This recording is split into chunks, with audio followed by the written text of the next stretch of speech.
ఓం నమో నారాయణాయ, ఓం నమ శివాయ, శ్రీమాత్రే నమ. ఏబిఎన్ వీక్షకులందరికీ శుభాశీస్సులు.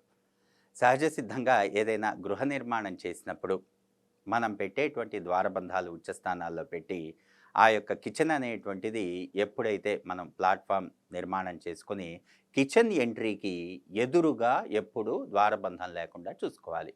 ఒకవేళ ద్వారబంధం పెట్టి ఆ యొక్క కిచెన్ అనేటువంటిది మనం నిర్మాణం చేసుకున్నప్పుడు అక్కడ వంట అనేటువంటి చేసేటప్పుడు అక్కడ గడప నుండి ప్రవేశ ద్వారం నుండి చూసినప్పుడు గృహిణి ఆ యొక్క వంట చేస్తూ కనపడటం అనేటువంటిది జరుగుతుంది. దీన్ని గుమ్మంలో చేయిపట్టం అంటారు. ఈ గుమ్మంలో చేయబడటం అనేటువంటిది వాస్తు పరిభాషలో ఎప్పుడూ కూడా అనర్థదాయకమే. ఒక ఇంట్లో చూస్తూనే ఉంటాం, భార్యాభర్తలు ఇద్దరు కూడా ఎప్పుడు ఏదో మనస్పర్ధలు రావటం, ఏదో కొంచెం ఇబ్బంది అనేటువంటిది ఒకరి మధ్య ఒకరికి సమన్వయ లోపం ఉండటం, అర్థం చేసుకోకపోవటం ఉండటం, ఇవన్నీ కూడా ఈ గుమ్మంలో చేయబడటం అనేటువంటి తత్వం మీద వస్తుంది. అందుకే ఎప్పుడైనా ప్రధాన ద్వారం కానీ లేకపోతే ఉపద్వారం కానీ పెట్టేటప్పుడు కిచెన్లో ప్లాట్ఫాము పెట్టినప్పుడు అక్కడ గృహిణి వండేటప్పుడు ఆ యొక్క పోర్షన్కి ఎదురుగా మాత్రం ద్వారబంధం లేకుండా చూడాలి. ఇది చాలా జాగ్రత్తగా గుర్తుపెట్టుకోవాల్సినటువంటి విషయం. సహజ సిద్ధంగా నార్త్ ఫేసింగ్, నార్త్ అభిముఖంగా తీసుకున్నప్పుడు అంటే రాజవీధి నార్త్ అంటే మనం చూసేటువంటి అంటే వెళ్ళేటువంటి వాళ్ళు దక్షిణం నుండి ఉత్తరానికి బయటికి వస్తాం. అంటే ఇల్లు అనేటువంటిది నార్త్ దిక్కులో చూస్తూ ఉంటుంది. మనం మాత్రం వెళ్ళటం దక్షిణం వైపు వెళ్తాం. ఇక్కడ అందుకే ఫేసింగ్ అనేటువంటిది చాలా ఇంపార్టెంట్. మీది దక్షిణ రాజవీధి అనగానే ఇల్లు అనేటువంటిది దక్షిణాన్ని చూస్తుంది. మనం ఉత్తరం వైపు వెళ్తాం ఇంట్లోకి వెళ్ళటానికి. ఇది చాలా జాగ్రత్తగా గుర్తుపెట్టుకోవాలి.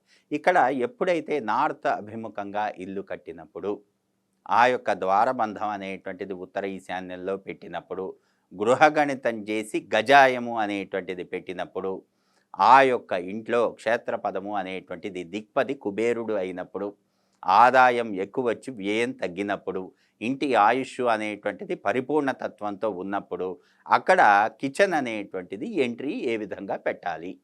ఉత్తర ఈశాన్యంలో ద్వారబంధం పెట్టి ప్రధాన ద్వారబంధం, దాన్నే సింహద్వారం అని కూడా అంటున్నాం. అదేవిధంగా ఉపద్వారం అనేటువంటి తూర్పు ఈశాన్యంలో పెడుతున్నాం. మొదట్లో హాల్ పెడతాం కదా, మొదట్లో హాలు, వాయువ్యంలో చిల్డ్రన్ బెడ్రూము, అదేవిధంగా వెస్ట్ జోన్లో టాయిలెట్స్, అదేవిధంగా సౌత్ వెస్ట్లో మనకి ఆ యొక్క మాస్టర్ బెడ్రూము, దాని పక్కనే కిచెను ఈస్ట్ ఆఫ్ సౌత్ ఈస్ట్లో ఇలా డిజైన్ చేసినప్పుడు ఆ యొక్క మాస్టర్ బెడ్రూమ్ అలైన్మెంట్కి పారుగా కిచెన్ తీసుకున్నప్పుడు మనం స్టవ్ అనేటువంటిది ఆ ప్లాట్ఫామ్ దగ్గర పెట్టినప్పుడు ఇక్కడ ఉత్తర ఈశాన్యంలో ఎదురుగా యూటిలిటీలో దక్షిణాగ్నేయంలో ద్వారబంధం పెట్టినప్పుడు ఈ రెండు ద్వారబంధాలకి మధ్య గృహిణి నుంచుని వంట చేస్తూ ఉంటుంది. అలా పొరపాటున కూడా చెయ్యకూడదు. ఎప్పుడు కూడా కిచెన్ వాల్ అనేటువంటిది పూర్తిగా బ్లాక్ చేయటము, బ్లాక్ చేసినప్పుడు పశ్చిమ వాయువ్యం నుండి అంటే ఇప్పుడు ముందు బ్లాక్ చేసామనుకోండి, ఆ పర్టికులర్ ప్రత్యేకించి కిచెన్కి ఏమవుతుంది, పశ్చిమ వాయువ్యం నుండి నడకలాగా పెట్టుకోవాలి.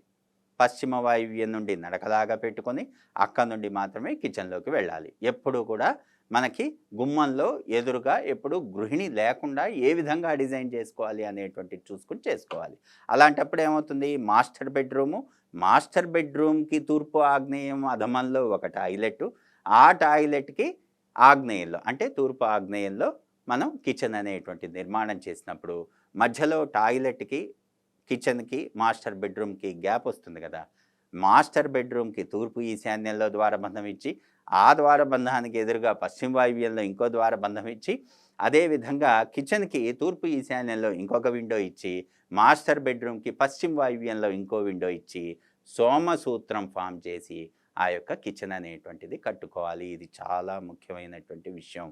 అందుకే ఉత్తర రాజవీధి ఉన్నటువంటి ఇళ్లల్లో నిత్యం భార్యాభర్తల మధ్య కొంచెం చికాకులు అనేటువంటివి తరచూ చూస్తూనే ఉంటాం.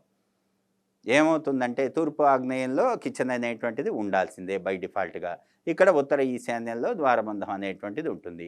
దాన్ని బట్టి వాళ్ళు ఏ విధంగా డిజైన్ చేస్తున్నారు అంటే ఎదురుగా ఉండే విధంగా డిజైనింగ్ అనేటువంటిది చేస్తున్నారు. అంటే గృహిణి అనేటువంటిది ఎదురుగా ఉంటున్నారు.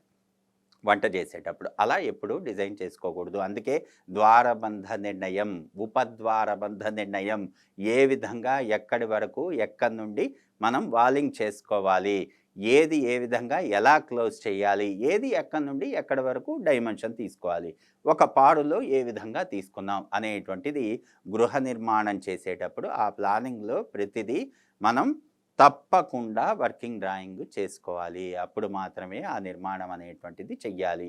అదేవిధంగా చాలామంది చూస్తూనే ఉంటాం. దక్షిణ రాజవీధి, దక్షిణాభిముఖంగా ఇల్లు కడుతున్నాం. దక్షిణ ఆగ్నేయంలో ద్వారబంధం పెడుతున్నాం. దక్షిణ నైరుతిలో సవ్యదిశలో మెట్లు పెడుతున్నాం. అంతా బానే ఉంది. అయితే ఇక్కడ దక్షిణ ఆగ్నేయంలో ద్వారబంధం పెట్టినప్పుడు అక్కడ ఆగ్నేయంలోనే కిచెన్ వస్తుంది. అలాంటప్పుడు ప్రధాన ద్వారం అనేటువంటిది డైరెక్ట్‌గా కిచెన్‌లో మనం తీసుకోవచ్చా?